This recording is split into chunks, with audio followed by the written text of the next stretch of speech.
Even Chris Froome had no response to Alberto Contador today. For the last couple of years, he's looked a shadow of himself, but Contador has shone on this Vuelta, and finally he takes the stage victory. It's about how much time Richard Carapaz can take. What is the gap going to be? He crosses it at 2:34. So Primož Roglic now has got 45 seconds to get there. Primož Roglic saves La Vuelta by around 19-20 seconds. 21%, it really is a hurt zone this. Nibali hits it once again. Now can he? Don't forget, he's just got to find 3 seconds here, 4 if he can. Away and Nibali goes once more in the cloud. Oh, it's almost reminiscent of his job on the Giro d'Italia. Out almost the camera, and has Nibali been taken out here as well? No, I don't think there was any contact with anybody. It's just gone pop. Here is Horner.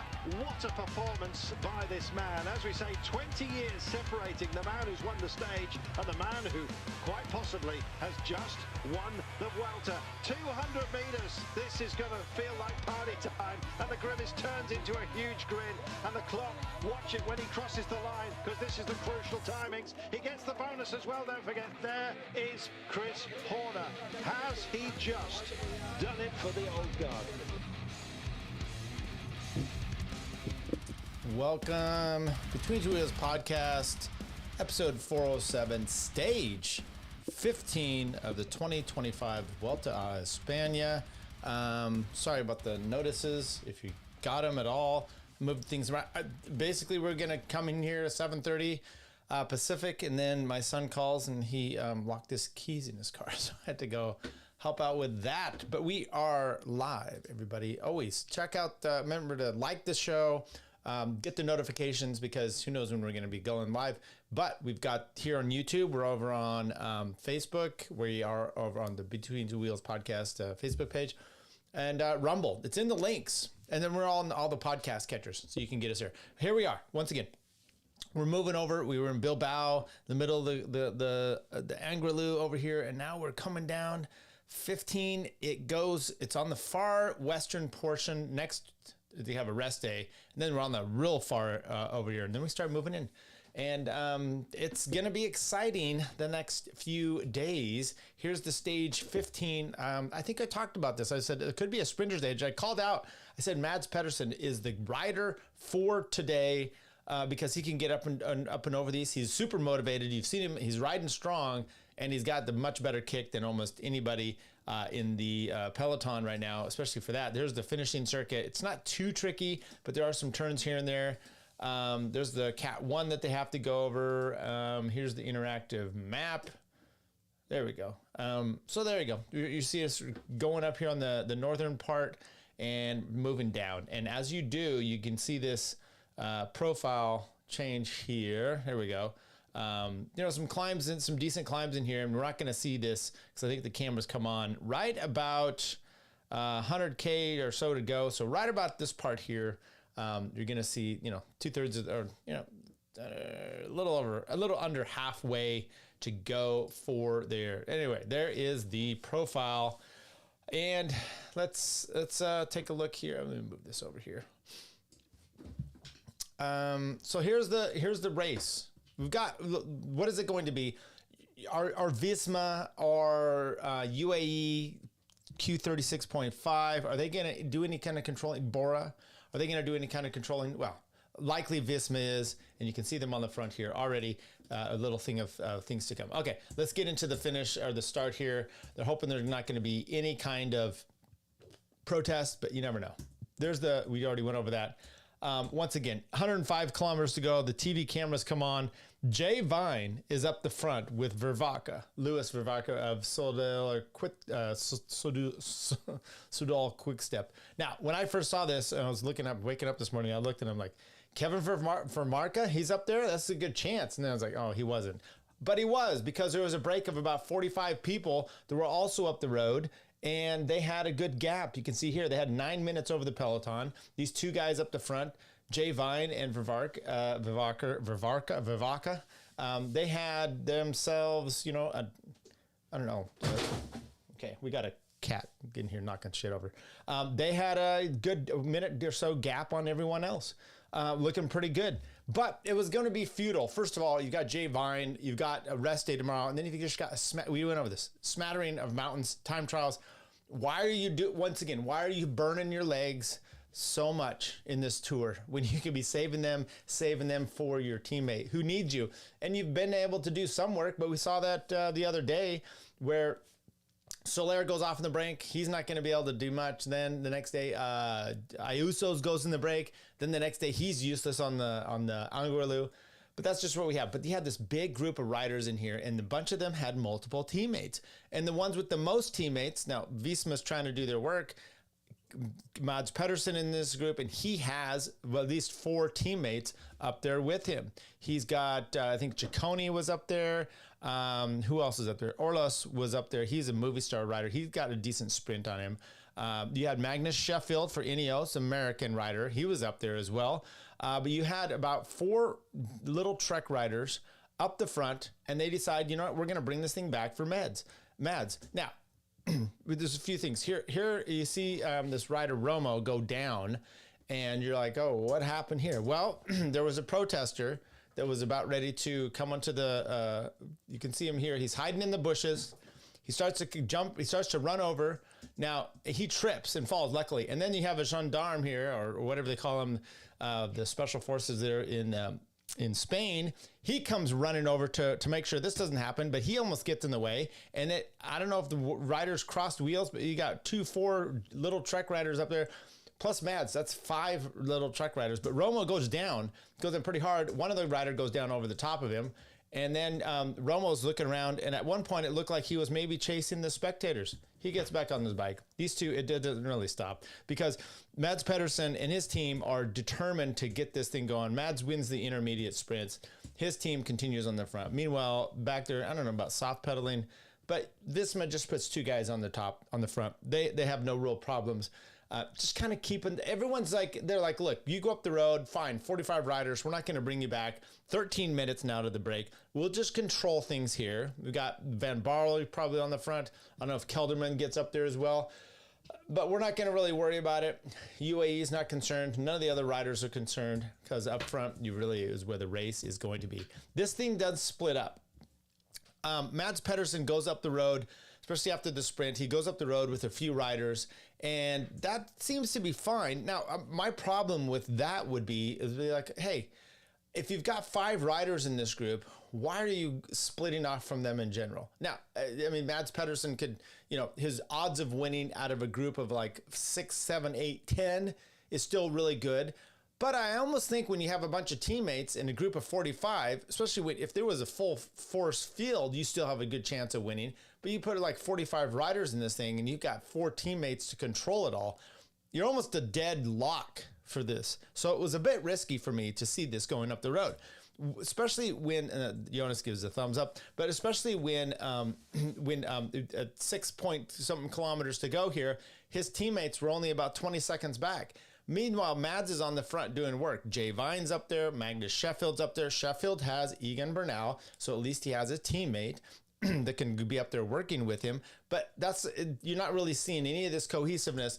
And Mads Pedersen just keeps doing what he does, which is chase people down. Vervark tries to take off again. Jay Vine tries to go.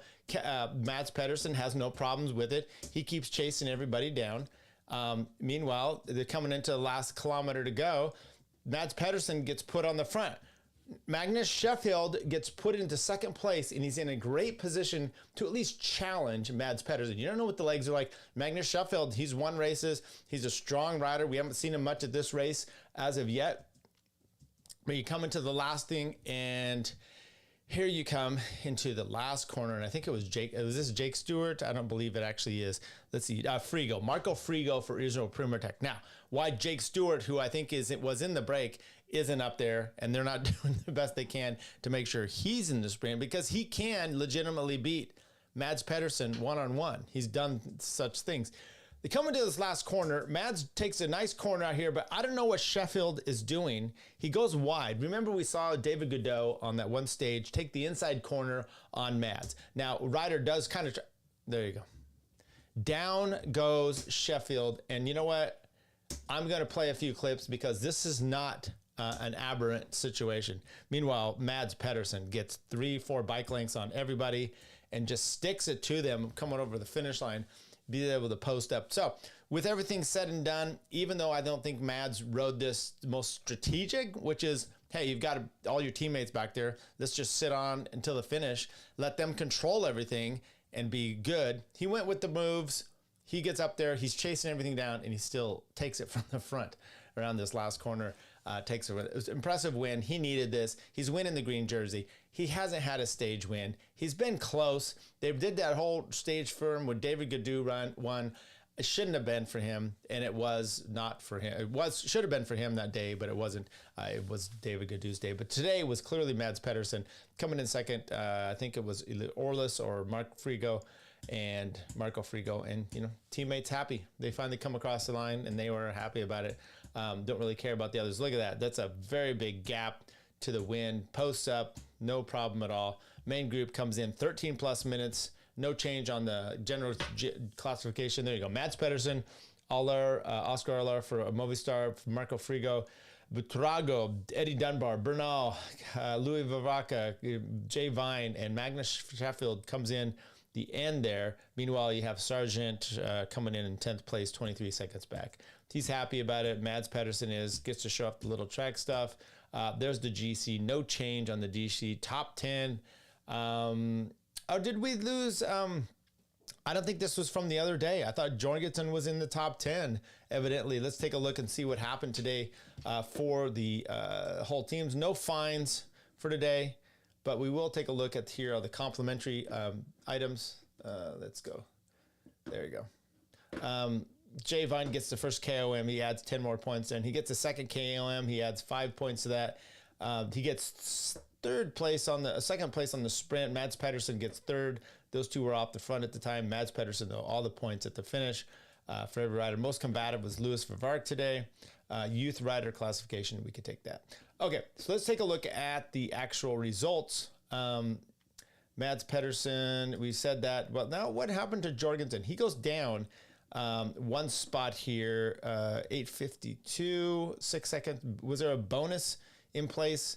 6 second bonus somehow went to Torsten Traun. Maybe that was, I didn't see that in the complimentary results though. So where is that? Let's go up here to complimentary results. Is there any bonuses, time bonuses that I didn't see here? Team classifications? No. 6, 10, 6, 4, 10, 4, 2, 5, 3, 1. I don't see time bonuses there. I don't know where Tron got time bonus to leap ahead of our boy Mateo, but he certainly did. He moved up in there. So let's actually take a look here. So 8:52 on the day. Let's see what Jorgensen was as of yesterday or going into the start of the day. 8:52. So there was a time bonus there of some sort that played well, it says 6 here, but I don't know. He was 10th there yesterday. I'm trying to see. Oh, I know what happened. Ciccone was off the front, and I think he moved up in front of everybody. That was actually the case. So it's not what I was actually looking at for today. There we go. Stage. Let's take a look here. Who moved into the top 10 over everybody? Felix Gal. Who moved up 4 places there? Oh, it was Junior Lesurf. I guess he was up in the break. He moved up 4 spots. So he goes from outside the top 10, inside the top 10, and that's what moved Torsten and Mateo down a bit. KOM, J Vine, 61-39. I think that's still in jeopardy. Points jersey is looking better for Mads, though. 237-139 for Jonas. We did the GC. Pellizzari still 32 seconds over Riccatello, but Junior Lesurf moves into 3rd place with 128 off.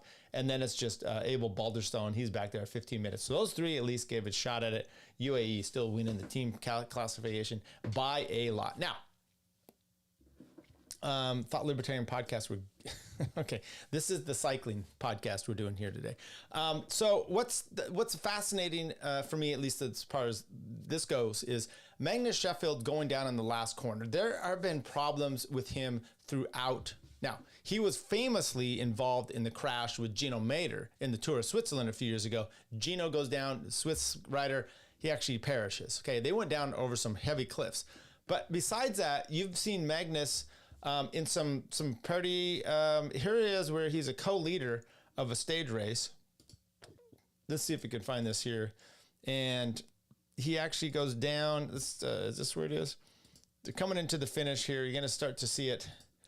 There you go. Right there. Magnus Sheffield on the far right. He hits the curb.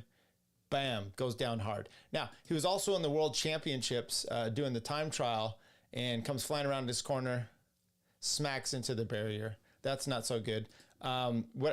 He was also in the Tour de France. I think it was the Tour de France time trial last year. And that's not him. This is one of the most Nelson Palace. So here's the situation. I guess this is the Maryland Cycling Classic. Something's up with his bike. He doesn't know what's going on, and then they try to bring a spare bike. Then he gets pissed off and just does a Froome thing and just starts running with his bike. Very odd behavior. I hope he's okay. However, Magnus Sheffield crashed also in the Tour de France time trial. He was putting in a good time. I was going to say 2020, was it last year, I believe? And comes around a corner, blows out. And so this isn't an abnormal thing, okay? They should switch to e-bikes. This is Jordan. Yeah, I don't. By the way, there are races that they've done. The Sea Otter, I think they do all kinds of racing. I think they even had an e-bike racer. I get a little annoyed with all the e-bike kids on bikes that are actually like motorbikes that run around. But there you go. So Magnus goes down. Didn't even give him a chance to do that, but that was a horrible last corner. I don't know what the deal is. I hope he's okay. Just somewhat disappointing. So we have a rest day tomorrow. Then boom, we come right back into it. And if Jay Vine isn't ready, being off the front today, well, that's going to hurt his team. But here you go. His last climb, 8.3 at 5.2% with a kicker at the top. I don't see that as splitting things up, but I think this is an opportunity for Jonas to actually make some time on João Almeida, because he's not going to get separation, but he being Jonas can get separation with a little bit of a sprint. So we'll see if we're able to do that on the 16th. Otherwise, that might be, a day. Let me see, the 16th. I moved forward here. The 17th is pretty brutal as well. Alto de la Cruz, 5 kilometers at 11%. That's just a beast going up there in the last bit. Pretty good one there. And then we have the time trial. Stage 18 comes in with the time trial. Pan Flat, 27.2 kilometers. And then you got 2 more mountain days. Well, this one's more of a Mads Pedersen day. Not really seeing much of stage 19, but 20 is going to be a beast. The Navacerrada, Cat 3, Cat 2, a Cat 1, and then an HC category. And there's a rumor now that there might not be a race finishing in Madrid due to the protests. Going through a few little things here. This was in the race. This cameraman up the Angliru on stage 14, he was filming them. This is an official press guy. Now, the video that came out of this is pretty cool, but this guy has been expelled, as he should be. No offense. I know you want to get the picture. That's just annoying. I think we went over some of these other things. Once again, what's he doing? This was pretty cringe. This was this is Geraint Thomas, his last race, Tour of Britain, and he gets this little honor guard thing here. I'm sorry, this is stupid. Grow up, sports. Grow up just a little bit. All right, there you go. Mads Pedersen gets the win that he deserves. And, but I was a little, once again, not always sure about some of the tactics that go on here. I think people can do things easier and smarter, but they don't always do them. That's what we have for stage 15. Thanks, everybody. Like, subscribe, get your notifications on. Between Two Wheels podcast, the cycling one. Look for us on YouTube. We're on Rumble. Of course, we do post out on X here. That's where we get a little crossover. Hope everyone is enjoying it. Thank you much. All right, Gold member. Don't play the laughing boy. There are only 2 things I can't stand in this world. People who are intolerant of other people's cultures, and the Dutch. What?